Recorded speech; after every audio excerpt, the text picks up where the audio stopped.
This is Jim. And Ralph. And welcome to Psychology Takeaway, the podcast where we look at new concepts in psychology and try to make sense of them. Make sense for us and make sense for you, you as well, right, Ralph? Right. Hey, Ralph, we've got the music, but we are not in our palatial Sloan Hall studio. No, we're actually in an even more palatial podcast center at the university. In the library, up on the fourth floor, which is probably the tallest building on campus. I'm not sure, but it is. And we have a whole technical support team with us today. The technical support team is named Alex. Hi, Alex. Hey, good to be here. Okay. Now, we've got some new equipment in front of us that actually Ralph and I don't have a clue about operating, and so Alex is going to be helping us. You'll learn. Okay, yeah, we're learners. Yeah. Okay. Yeah. Okay. Today we're going to be talking about sleep.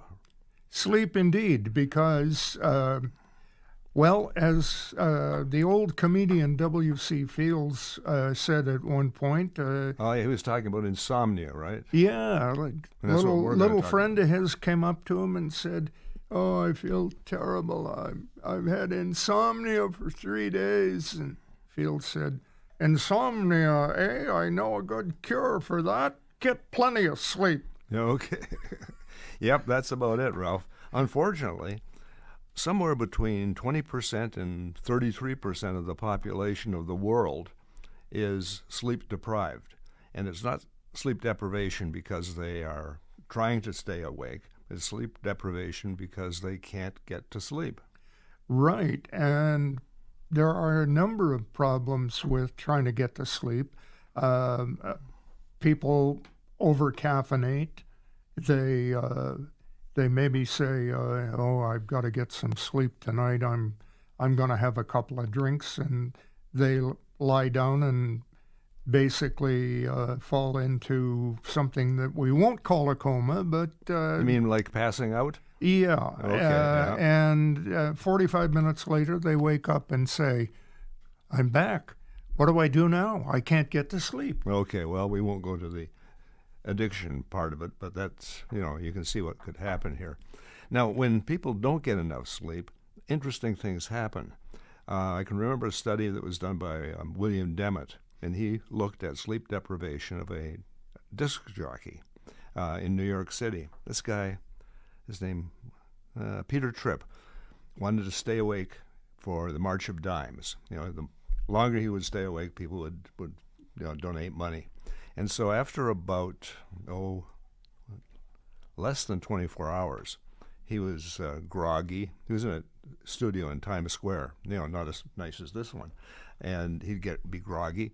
By 2 days, he was really unable to function except when the light was on and the mic was on. Then he'd kind of get into an automatic mode and keep going. By the third day, his memory was shot, his coordination was gone, and he was, a virtual zombie. So that's 3 days of non-sleep. Okay, so 72 hours of non-sleep. Yeah.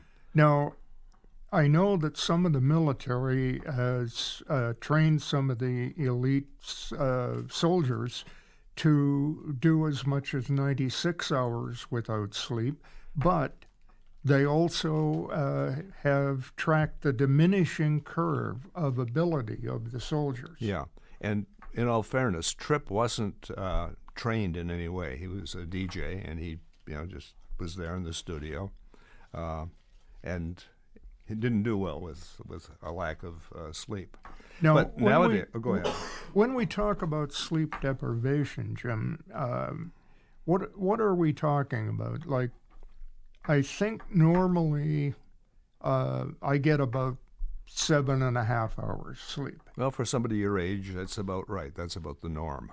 We talked about weird science last week, so we're not real sure what the norm is, but that's probably right for you.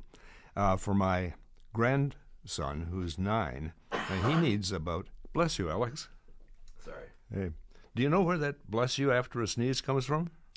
No, I don't. I was in Sloan Hall, and somebody sneezed, and a secretary blessed them. So I asked about that. And it comes from the bubonic plague era. the idea that was a symptom of the bubonic plague. Well, I hope I don't have that. No, I doubt if you do. And the blessing was sort of a kind of a first aid, so bless you so you don't get the bubonic plague. Okay, we digress. Anyhow, So my grandson, your 9-year-old grandson, he probably needs 10 to 11 hours of sleep. A teen, maybe a 16-year-old, needs at least that much, 11 to maybe 13 hours. And the ones that I see in my clinical practice are getting 4 or 5 hours of sleep at night. at night. Then So- they go to school. Okay, so this is not healthy Correct. for young people. Now, we say, okay, teens need 11 to 13 hours. Does that mean that the myth that all teens are lazy procrastinators is wrong? Yeah, it probably does. Any kind of myth usually has some sort of a downside to it. But the thing that's interesting to me, Ralph, is the term bedtime procrastination or bedtime revenge procrastination. Now, you heard about this term, haven't you? I have. Because you told it to me.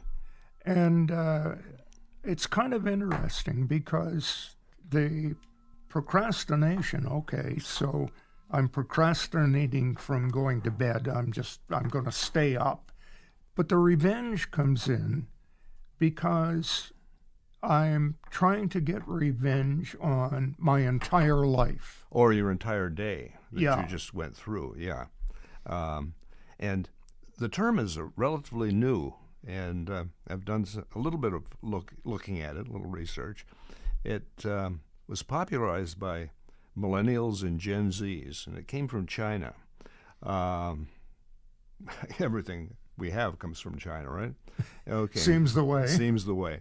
And the explanation here is that people work all day at a, kind of I just call it a sort of a dull, boring, unfulfilling job. They're not getting a lot of meaning from their work. Not like Alex here, who's getting a tremendous amount of meaning by moving the controls around for us, right, Alex? Yeah, I'm enjoying it. I'm learning something too. Oh.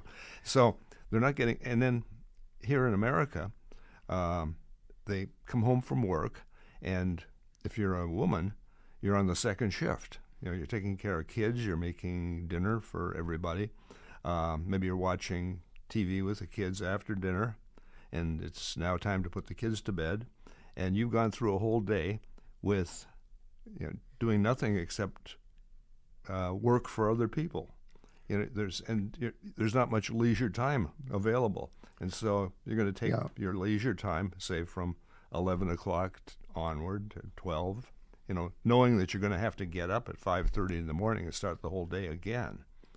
But that's the procrastination part of it. It's the deliberate putting off of going to bed.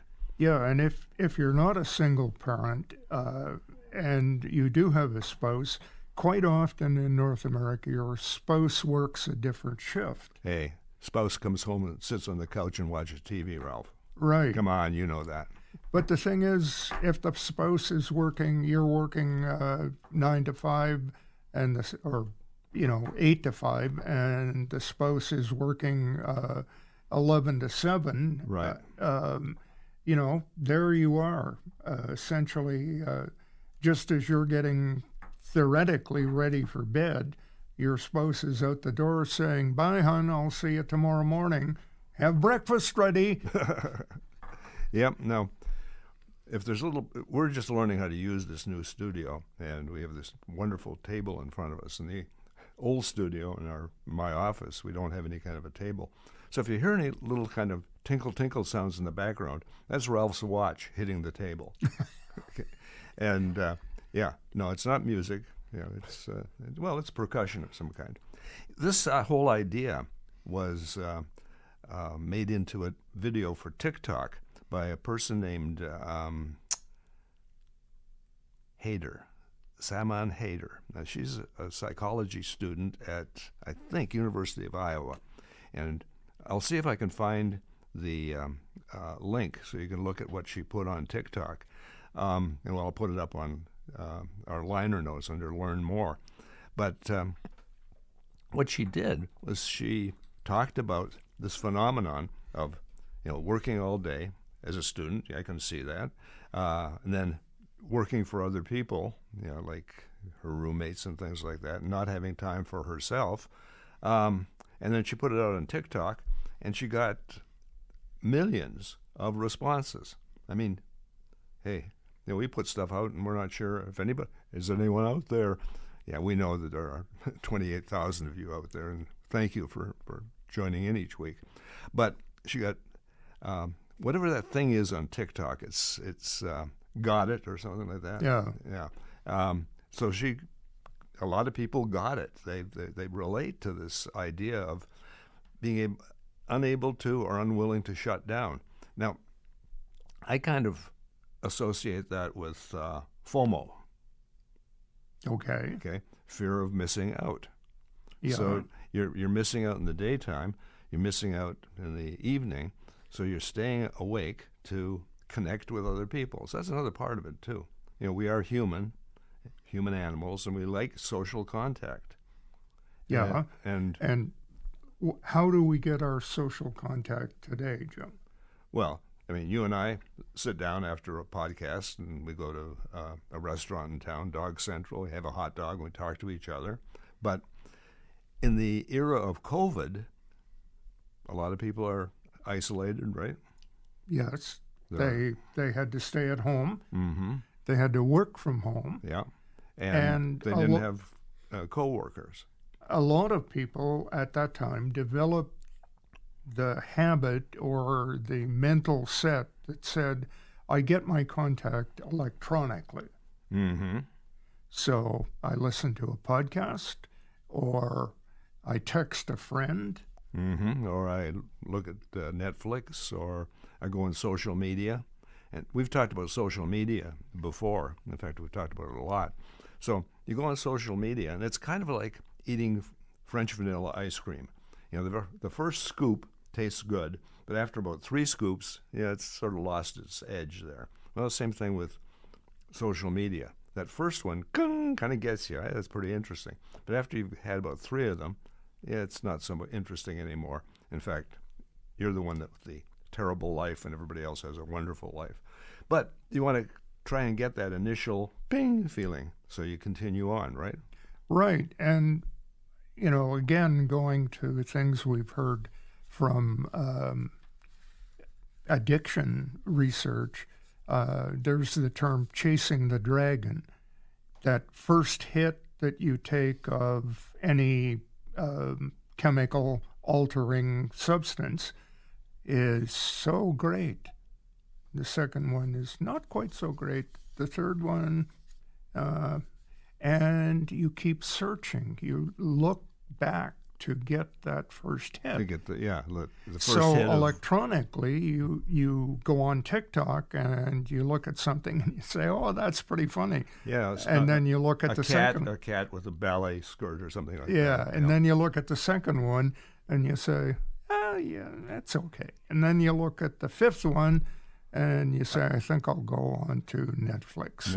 Well, you look at the fifth one. That's a boy breaking his leg, skateboarding down a mountain, and it doesn't quite get you the way the kitty cat with the ballet skirt did. So you keep going with the hope that you're going to find the equivalent of that first, I'll use your term, Ralph, that first dragon image. Yeah. So what does this do for folks? Well, they stay up, and I mentioned before, they're going to have to get up at 5:30, 6 o'clock to go to that job that they really don't like, or to log in from home because, Big Brother is looking at what you're doing from home. And so you've had 3-4 hours of sleep, you're tired, you're maybe not in the mood for good conversation, interaction until you've had 2 or 3 cups of coffee. You're what? You're apt to make mistakes. Yeah. I guess you don't have any air traffic controllers working from home, which is probably a good thing, right? Probably. Yeah. But we, Although one aircraft building company may have had something like that. oh, that's a good point there. Yeah. You have to wonder about some of this stuff, right? But what happens is that you're not at your peak. You're not at your best. And, we do want to be at our best, most of the time, at least 90%, 99% of the time. But you just can't get it up when you're tremendously sleep deprived. So in this case, the one we're talking about today, we have people who are voluntarily restricting their sleep. Yeah, and so we go back maybe to Tripp and think about, okay, 24 hours, he's still pretty functional. 48 hours, he's on automatic pilot. Mm-hmm. If the record light comes on, he can kind of jump in there and say, I know how to do this. I just, I say some things and then I play a song and then I say some more things and I play a different song. That's automatic pilot. But Right. the third day, he's fallen apart. Right. Now, Demmett didn't test people, at least at that point in time, who are sleep restricting, maybe down to, getting 3 hours all the time. But he's looked at these people later on, and although they're not as dramatic as Peter Tripp, they're having problems with their functioning in the daytime.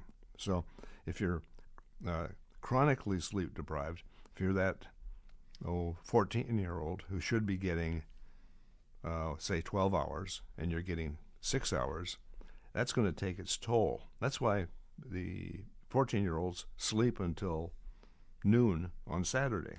In fact, when you ask a college student, do you sleep until noon on Saturday? Most of them will say, yeah. How about 1 o'clock? Yep. How about 2 o'clock? Yep. Yeah. Because right now, have you ever noticed this, Alex, that we have a environment here where a lot of people are chronically sleep deprived? I haven't noticed it directly because I don't interface with students directly. Most of the faculty I work with seem like they're well rested usually. Although we do have a coffee shop at the Yeah. downstairs, so That was the question that Ralph and I had. Can we bring our coffee? Oh, yeah. Okay, good. I mean, we kind of run on coffee ourselves sometimes. Yes, being overcaffeinated is our cure for being sleep deprived. Now, I think, Ralph, we have several different topics that we're going to take a look at. One of the culprits, I think, with sleep deprivation is sleep apnea. And, insomnia hits about 20 to 33% of the population. Sleep apnea hits a lot of people also, maybe 10% or so. And then we'll come back to just causes of sleep insomnia in general, like the W.C. Fields character. I can't get to sleep. Or if I do go to sleep, I can't stay asleep. So, people. And then we'll talk about some of the weirdnesses of sleep, like sleepwalking and sleep talking. And then probably around Christmas time, we'll get into nightmares, Nightmare Before Christmas, right? Yeah. And dreams.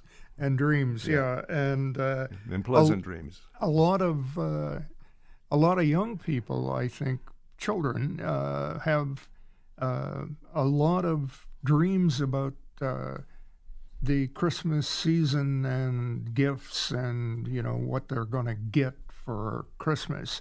And so they lie awake in anticipation, saying, am I going to get a new bicycle? Am I going to get a whatever? A BB gun? No, you're going to shoot your eye out. Yeah. Okay. Now, we don't have a clock in front of us, so Alex, how much time do we have?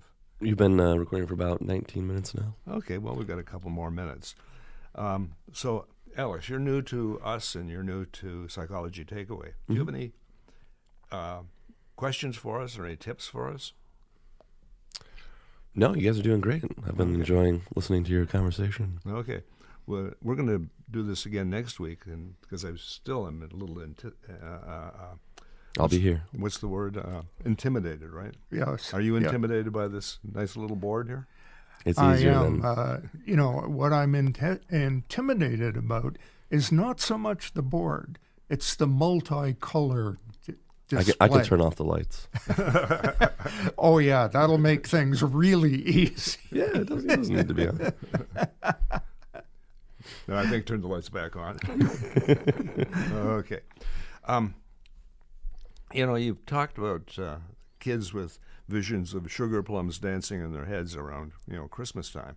But we also know, and we're going to talk about this probably before we get to sleep and dreams, we're going to be talking about some of the stresses of the Christmas season. Yeah. We're coming up now to Thanksgiving, and that traditionally has been the beginning of the Christmas season, although this year I think we can put it probably back to Labor Day, right? We probably can, yeah. I mean, Yeah. certainly every election year seems to stress a lot of people out. We won't even go there, yeah. And, that really ramped up around Labor Day. Mm-hmm, yeah. So, yeah, that's another thing. Just the events of living, are stressful for people and will affect a good night's sleep. Oh, So- yeah. Between social media and the events of living, I think that's what keeps most of us up. Yeah. Mhm. And, here's another thing, Jim, that could be an entirely different topic, which I hope we'll get to. But my neighbor across the street walks her oldest girl, who is 10. She drives the youngest girl to school and then walks the oldest girl to her school, which is a different school. Just down And- the street, though, right? Yeah. Okay. And so the two of them walked to school. Now, I looked at that this morning, and there's the oldest girl with a great big backpack. Mm-hmm.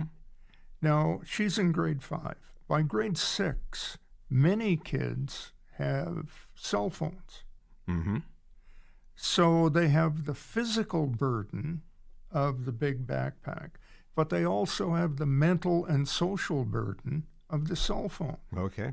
So, I have something for you here, Ralph. I just heard about this today. Here in Mount Pleasant, 1,000 kids were given little badges or buttons so that when they leave the school bus, they can run the button over some sort of a sensor, which will tell the parent that they have gotten off the bus and they're at a certain geographical location. So they're at school. Well, no, or they're at school, or they've left school and they're someplace to be picked up, so that the parents can monitor where their kid is. Our parents never knew where we were, did they? No, we were very much free-range children, and I think that was healthier. Yeah. For those of us who survived, it was healthier. So yeah, we'll take a look at that too. Those backpacks are of interest to me because personally, I never had that much homework that I would have to lug back and forth. And I know you didn't do any homework at all. No, I relied on extemporaneous answers and cheating. I think that was pretty rampant in our elementary school days. I think they call that fake it till you make it.